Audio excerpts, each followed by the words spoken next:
Ladies and gentlemen, good day and welcome to Radico Khaitan Q1 FY25 earnings conference call hosted by Dolat Capital. As a reminder, all participant lines will be in the listen-only mode, and there will be an opportunity for you to ask questions after the presentation concludes.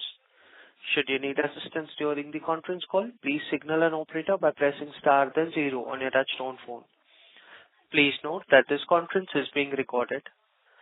I now hand the conference over to Mr. Himanshu Shah from Dolat Capital. Thank you, and over to you, sir. Thank you, Yusuf. Good afternoon, everyone.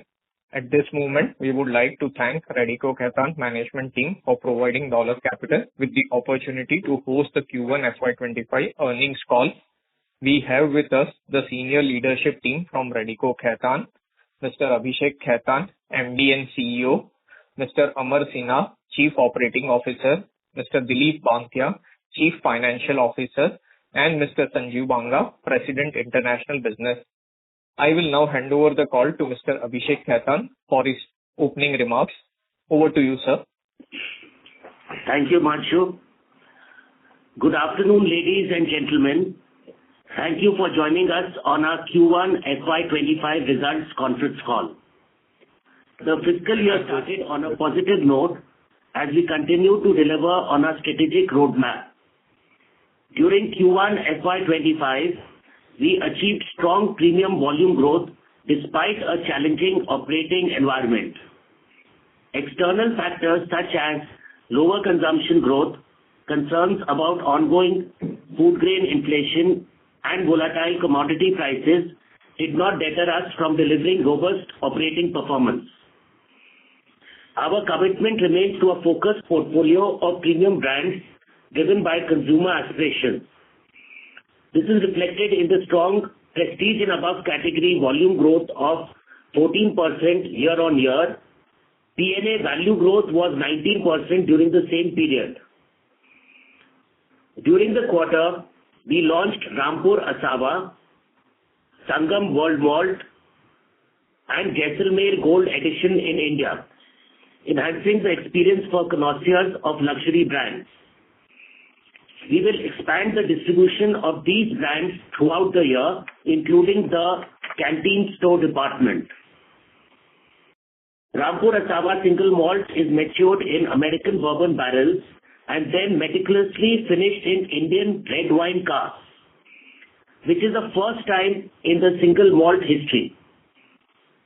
Price starting at rupees 10,000 a bottle, it is currently available in 7 states. Sangam World Malt Whiskey was launched in the international markets last year. After its success in the global markets and duty-free retail channels, we have launched it in India in Q1. Sangam is derived from the Hindi word meaning confluence, which symbolizes the seamless blend of Eastern tradition and Western whiskey making expertise. Our master blender traveled across the world to source premium malts from Europe and the New World to make this meticulous fusion. It will be priced between 4,000 to 7,500 rupees a bottle depending on the state of launch. Currently, Sangam is available in 4 states. Jaisalmer Gin currently holds a 50% market share in the luxury gin space in India. Building upon its success, we proudly launched the Gold Edition in India recently. This edition distinguishes itself with the inclusion of saffron, which is the world's most expensive spice. Of the total 18 botanicals used in this gin, 14 are sourced from 4 corners of India. It will be priced between 4,000 to 7,000 rupees a bottle, and presently it is available in 3 states. We are very proud and honored to be associated with the inaugural India House at the Paris 2024 Olympics, which has become a significant attraction for sports fans. We have been chosen as the exclusive alcoholic beverage partner. With this alliance, we aim to showcase the richness, culture, and legacy of our nation and take India to the world. Magic Moments Vodka continued its growth momentum and recorded 1.9 million cases sale in Q1 FY25 and crossed sales value of rupees 300 crores for the current quarter. Today, it is the sixth largest vodka brand globally. We have recently partnered with Saregama, India's leading music label, to launch an innovative new music series titled Magic Moments Music Studio. Comprising a total of 10 episodes, the series will be released weekly on Saregama Music YouTube channel. This platform will allow emerging artists to perform alongside renowned musicians such as Shan, Kumar Sanu, Sophie Chaudhary, Nikita Gandhi, etc. Moving forward, we will invest in strengthening our brand portfolio through targeted marketing and the introduction of select new brands in the luxury and premium space. We remain confident in the medium to long-term potential of the Indian IMFL sector. With our strong luxury and premium brands, execution expertise and extensive distribution network, Radico Khaitan is well positioned to capitalize on industry growth opportunities. As the year progresses, we expect the broader raw material basket to remain stable. Coupled with ongoing premiumization, we anticipate staying on track with our margin expansion trajectory. I would now like to hand over the call to our CFO for a detailed operational and financial review. Thank you, and over to you, Dilip. Thank you, Abhishek. Thank you, everyone, for joining us on this call today. During the first quarter of FY25, we reported an IMFL volume of 7.07 million cases, representing a degrowth of 4% on year-on-year basis. Prestige and above category volume grew by 14.3%. In value terms, the Prestige and above category registered 19.1% growth. Prestige and above category account for 43.4% of IMFL volume compared to 36.5% in quarter 1 of FY24. The percentage of P&A is higher due to the significant degrowth in the regular category.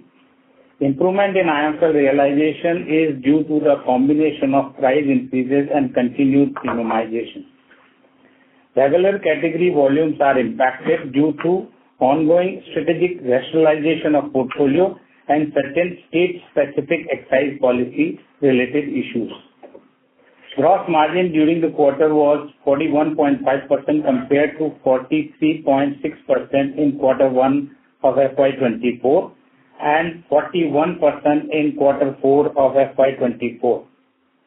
Gross margin was impacted on year-on-year basis due to the significant food grain inflation. Grain price inflation had a negative impact of 335 basis points on year-on-year basis on gross margin.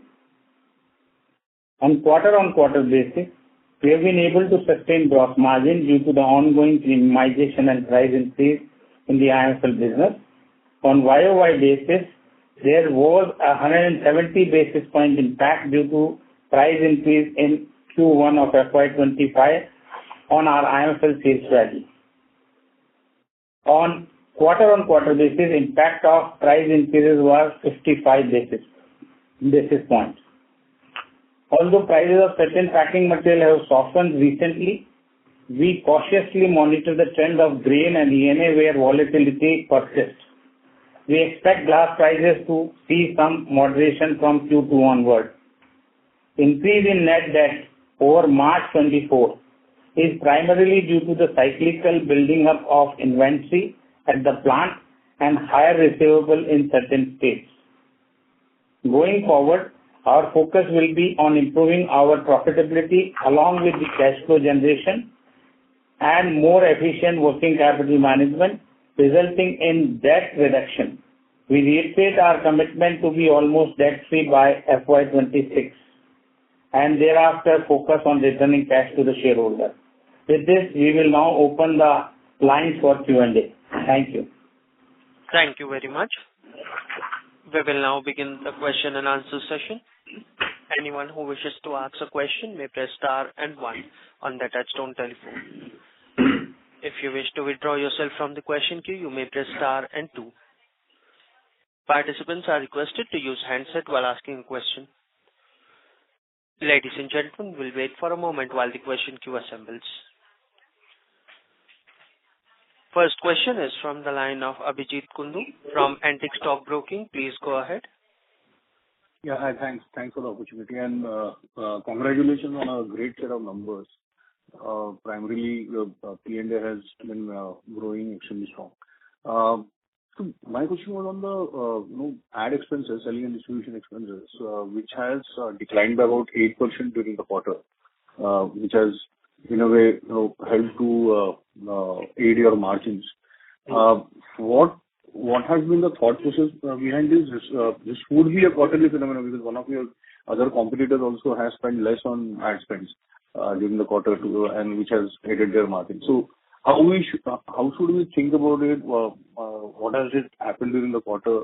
My first question was on that.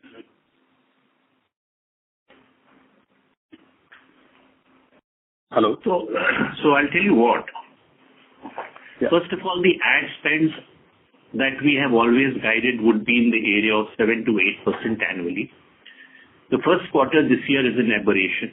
One, primarily because the first quarter industry growth has been muted. There were various delays in excise policies, and buying and stock sales were also low because of policy delays. So elections are also there. So we tried and rationalized the expenses based on the volumes. But this will catch up in the quarters following the first. Understood. So, other thing was on the popular regular category.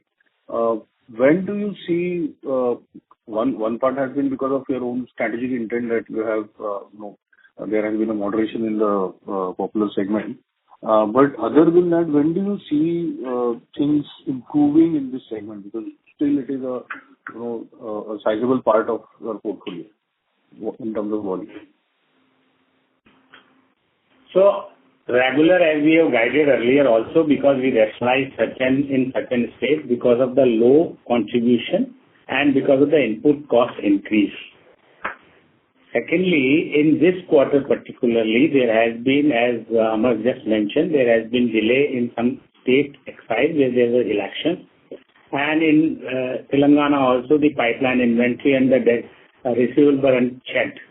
However, we see that we will be on a muted growth, and overall we guided that 4 to 5% growth which we aspire from the regular category. Okay. And in Telangana, what is the status of the receivables now? Have they paid a major part of it, or a good part of it is still remaining? What is the status? Because that also impacts volumes, right? See, you're right. The payments in Telangana are coming on a lower pace, but payments are coming. That's most important.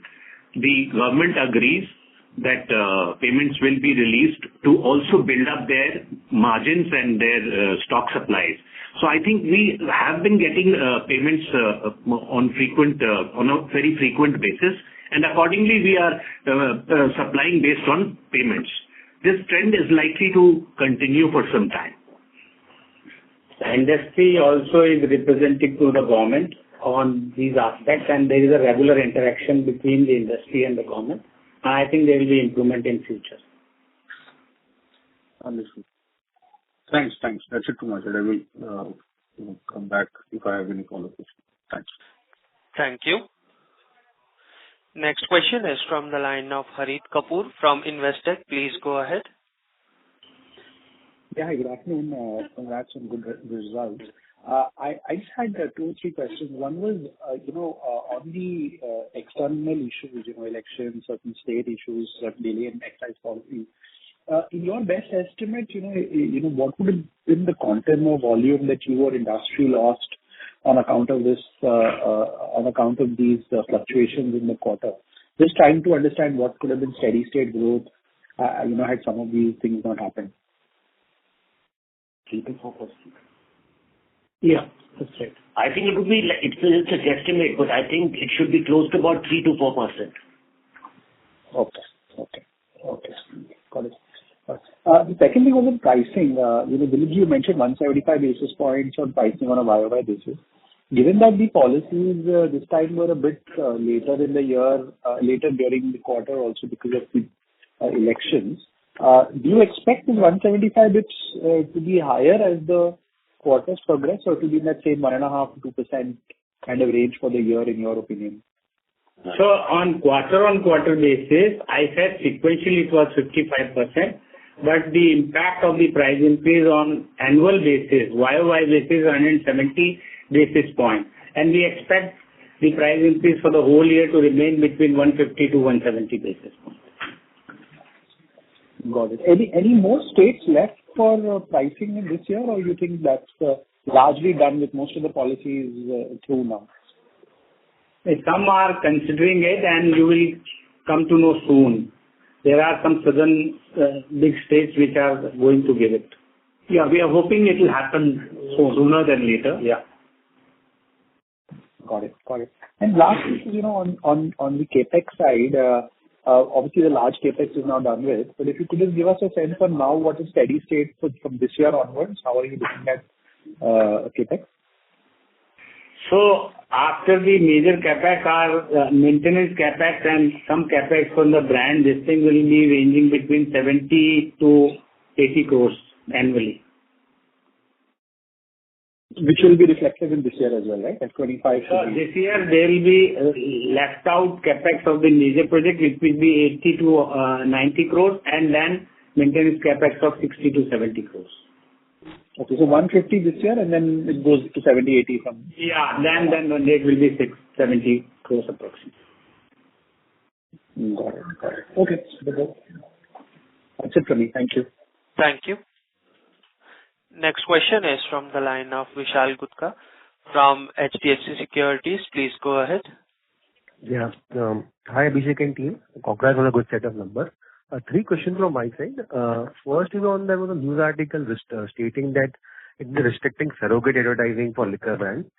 So in case you heard from industry body, if you can elaborate more on this, because since we are creating a lot of new brands, how it will impact us? That is my first question. So,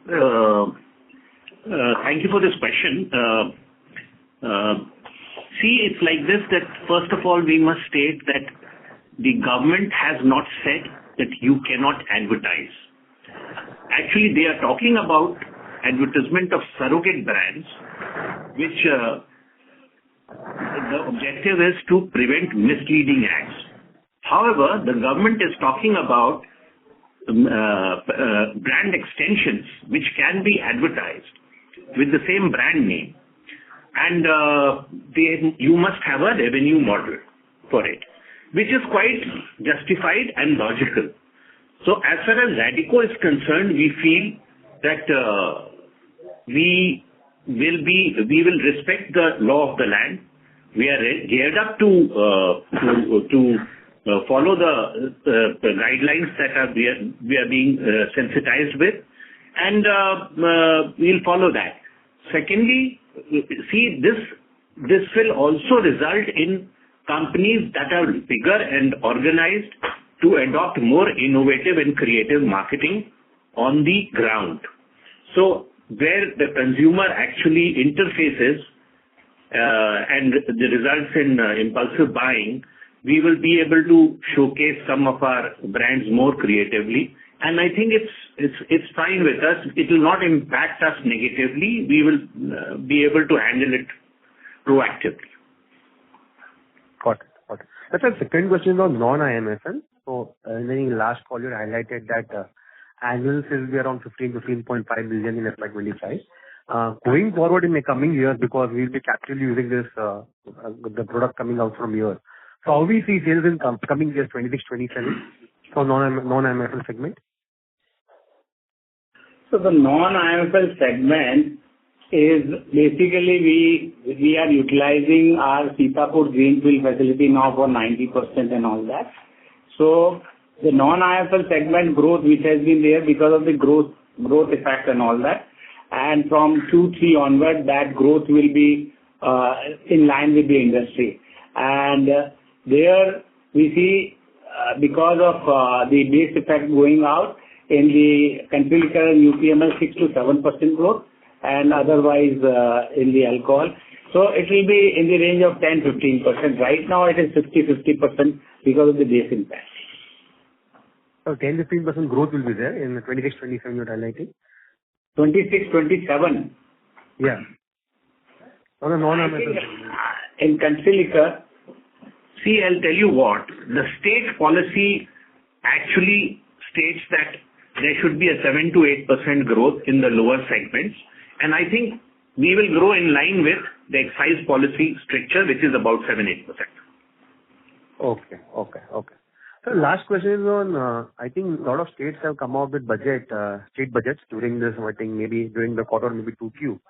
So any of the states you see drastic increase in taxation in any specific state, and what is the action plan you're taking where you're allowed to take price increase, and certain cases will be dependent upon the government. I just wanted your thoughts on this.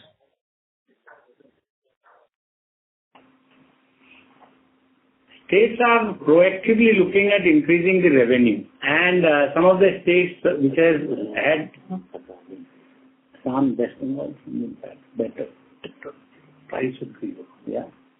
So I'll tell you what, there are certain states that are looking at price changes, and they're also considering simultaneously the requests of the companies to give them a price hike. So both will go hand in hand, and there are some states which are in the northeastern states, some in West Bengal, which are likely to see this trend.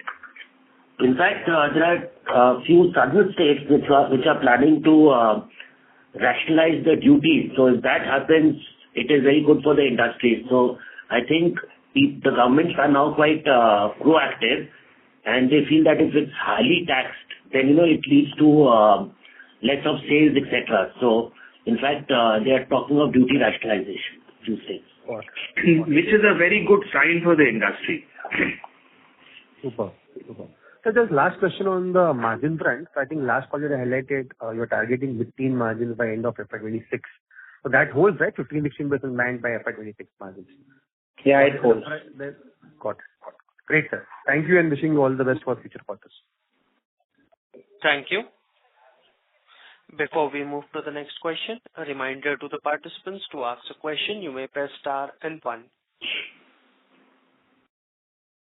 Next question is from the line of Mr. Himanshu Shah from Dolat Capital. Please go ahead, sir. Hello. Yes. Yeah, carry on, Himanshu. Yeah, hi.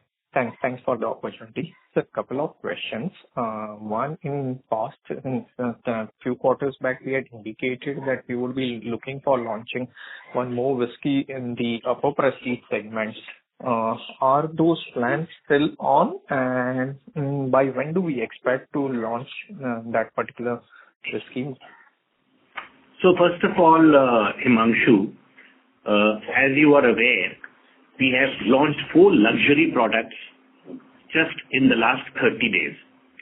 And these products are what we are going to focus on in the near future. However, the new products that we have spoken about in the past are also on the drawing board, and sooner than later, and when the time is appropriate, you will get to hear from us on them. Okay, sure. Thank you, sir. That's very, very helpful. And that should largely fill the gap in the portfolio, or we would have any further gaps in the portfolio from a positioning perspective, especially in the whiskey segment? Yes. So, Himanshu, first of all, that will fill the current gap that there is. But if you look at the trend of Radico, now we have started creating segments by launching products in the luxury segment. So we are the ones who are creating gaps for others. And there's a small one which we will, which we are talking about, which we will fill up in the times ahead. Sure, sir. Thanks. That's very helpful. Secondly, sir, are we seeing any increased competitive intensity from regional or national players in the P&A segment and even in the luxury segment? Because we are seeing a lot of new brands coming up in this space. So is that creating any kind of headwinds or that we should be careful of? See, I'll tell you, there are two situations. One, regional players are introducing new brands in P&A and below actually, not in P&A. P&A upwards, only organized companies are creating brands and we are ahead of others.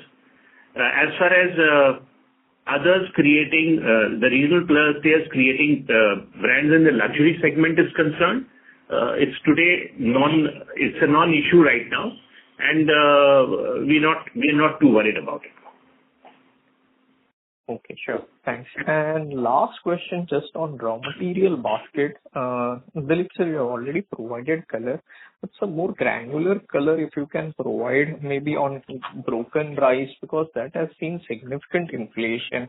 And now the elections are over. I think so FCI is also sitting with significant rice.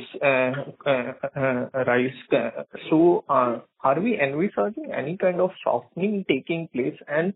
And why hasn't it taken place till now in the broken rice prices? So actually, Himanshu, these prices which had risen up to 28,000 or so of the broken rice and all that has seen some softening in the April and middle of May. But after the government has taken one decision of increasing the MSP, again, the sentiment went toward the little price increase and all that. And since it is a non-season, government is also having stocks with FCI, which is much more than what they require even for distribution in PDI and all that. But still, the decision on FCI rice is awaited. If there is some allocation for the ethanol in the FCI rice, I think sentiment will further come down. But what we see with Kharif crop being strong and the monsoon in the country is good and all that, we still feel that these prices are the peak and what should be over, but let's hope. We can't predict it. Okay. And so, what would be the inflation in glass bottle prices or deflation, both on a YOY and QOQ basis? Earlier, last year, we had seen a steep inflation, and it was to the tune of something around 9,000 to 10,000 rupees per ton, right? And it was twice the increase has been there, but after that, the gas price and the other input cost price have also come down. So some softening from Q2 onward we can see in this. Okay. And what kind of softening, sir, we are looking at? Some corrections, for me to speak is not this thing, but yes, some corrections will take place in Q2 itself. Sure, sir. Thank you. That's it from my side. Thank you. Next question is from the line of Prolin Nandu from Edelweiss Public Alternatives. Please go ahead. Hi team. Thank you for taking my question. I'm sorry I joined the call a bit late. But Abhishek ji, I have a slightly longer term question, right? So we have, come to an end to our very large capex plan of backward integration, both at Rampur and at Sitapur. When we started this capex plan, we had a certain IRR for this project in mind. As we stand today, how different is that IRR expectation going ahead on those projects that, we have incurred capex for? And also, we had a number of around, 180 to 200 odd crores of saving due to backward integration over the period of time. When do we think we will be able to achieve that number? See, when we envisaged this project, it was for us a very, very strategic project. It was not for commodity, it was for our branded business. And since we are having a strong growth in our P&A category and the grain facilities and all that were almost at the neck for utilization and distributing to our tier units and all that. So keeping in view last 10 years, we did not do any capex on distillation. and keeping in mind the growth story of India in prestige and above, and especially the premium, luxury and semi-luxury, we wanted our own alcohol to be there. So this was taken that time. So first of all, this is a long term for us, not for the IRR of the commodity, but for the strong backward integration for our main branded business. Second point is, that time, if we say that we thought that even in commodity, till the time we fill up our own consumption and captive consumption by our brands in UPML and IMFL, we will fetch a revenue, and that will give us a IRR on 16 to 17% on capital. But right now it is something around 7 to 8%. I think these are aberrations in this thing, which has not been there for past many years, but for some time we have to live with it. And when the situation again come back to normalcy, I think 12 to 15% kind of IRR for the fill-up arrangement of the commodity will be fine. But the major objective of the capex was to carry strongly our branded water. And as far as the other capex, which is also part of the large capex, is the malt capacity increase. And there it is very much our strategic this thing that we want to go strong on malt because of success of Rampur and 7 expressions of Rampur. Globally, in India, we are also doing great. Last year also we tripled our volume, and this year again we will see 25-30% jump in our last year volume on the Rampur this thing. So maturation capacity is also being increased. That will give very strong bandwidth and bottom line to the company in future. So malt maturation and malt production is the another capex which is for long-term growth strategy point of view. No, I appreciate that. I mean, I understand that this was for long-term, in terms of sourcing our own ENA for our own PNA sales. But having said that, again, I mean, I've been tracking this company for quite some time now, so this might sound as if, these are repetitive questions. But if we look at some of the larger players who have a very large, share in PNA as well, they still, depend on external ENA for their PNA, alcohol as well. So is it something very specific to the kind of alcohol that we make, kind of brands that we make, which has, which requires a backward integration, and I mean, some of our peers not wanting that backward integration? Anything on that, sir? So first of all, yes, you are right, but the point is it makes a lot of strategic sense for us to create our own alcohol.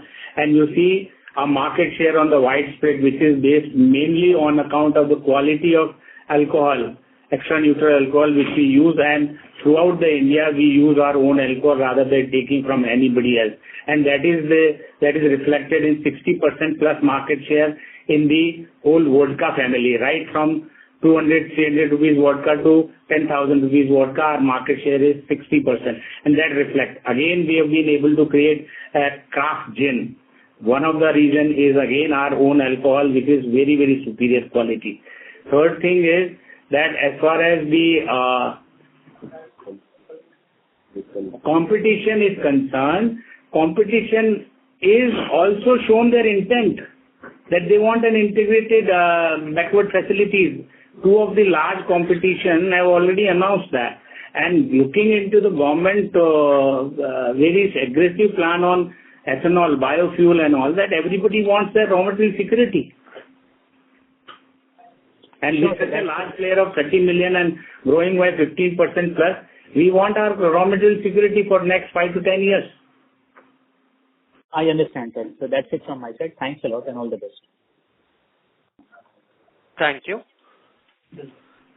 Participants, to ask a question, you may press star and 1. Ladies and gentlemen, anyone who wishes to ask a question may press star and 1 on the touchtone telephone.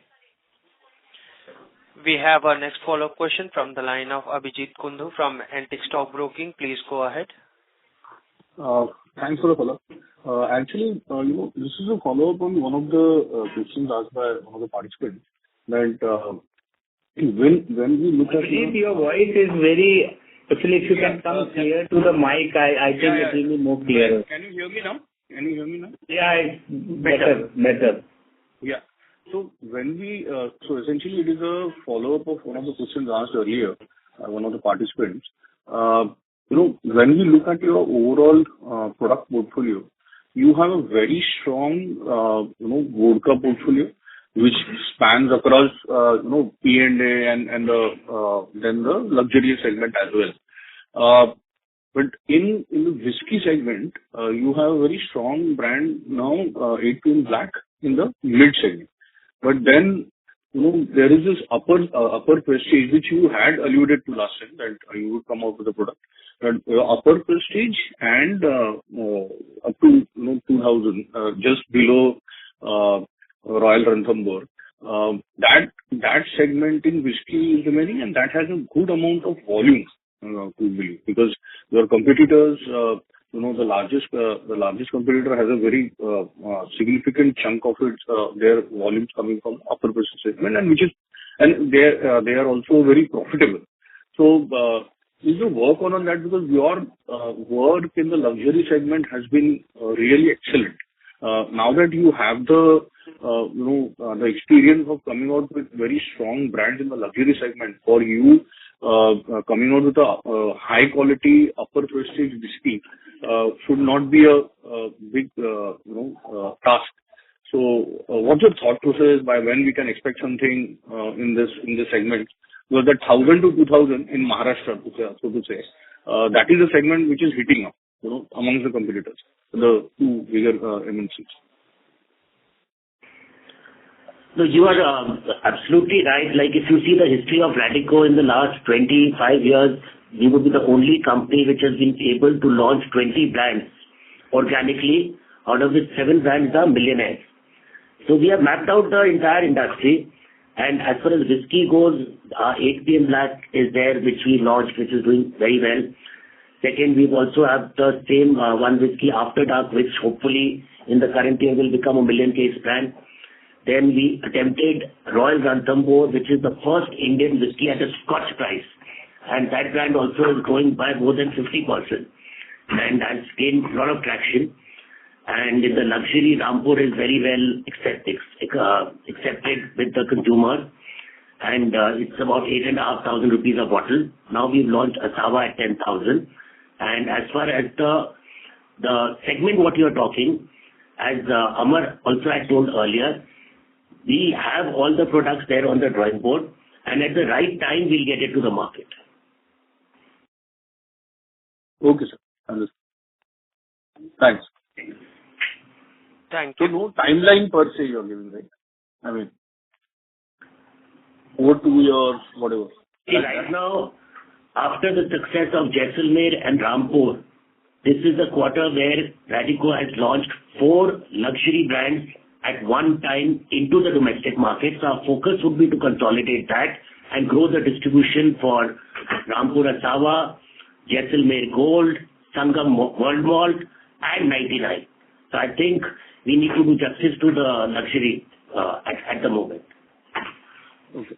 So, but just one thing, I mean, these are excellent products, but the volumes and the market for the upper prestige to the gap between the upper prestige and the luxury, that volume is also quite large, and what the way the upgrades are happening and the premiumization are happening even in the middle to upper prestige is quite significant. I mean, so that's why I had asked that, this is a segment where a lot of profit can be made, and a lot of the profit pool is there, and a lot of volume pool is also there. Yeah, as I said, you are absolutely right. So a lot of it's on the drawing board, and at the right time, you'll know about the launch. Okay, sir. Thanks. Thank you. Next question is from the line of Kushagra Kejriwal, an individual investor. Please go ahead. Hello. Congratulations on the set of numbers. So I had to just get an idea about the trajectory of food grain inflation and if it can affect the margins further. Okay. Food grain inflation, for further margin, what do you want to understand? I think the food grain inflation, I think the worst is over because already the rice price and also like in the one of the questions, like the government is sitting on a lot of stock of rice, which they have to dispose. So I think as far as the industry goes, I think we've seen the worst of the inflation, and I think now onwards it will be same or it will suffer. Okay. Thank you, sir. Thank you. As there are no further questions, I would now like to hand the conference over to the management for the closing comments. So moving forward, we will continue to deliver a strong prestige and above volume growth driven by our diverse brand portfolio. Secondly, we will further develop our luxury brand portfolio, which we see as a major contributor to our profitability. Furthermore, we are focused on ensuring that our investment operates as efficiently as possible. This will enable us to generate cash, repay debt, and return cash to the shareholders. We look forward to interacting with you on our next earnings call. In the meanwhile, if you have any queries or follow-up questions, please feel free to write to us. Thank you.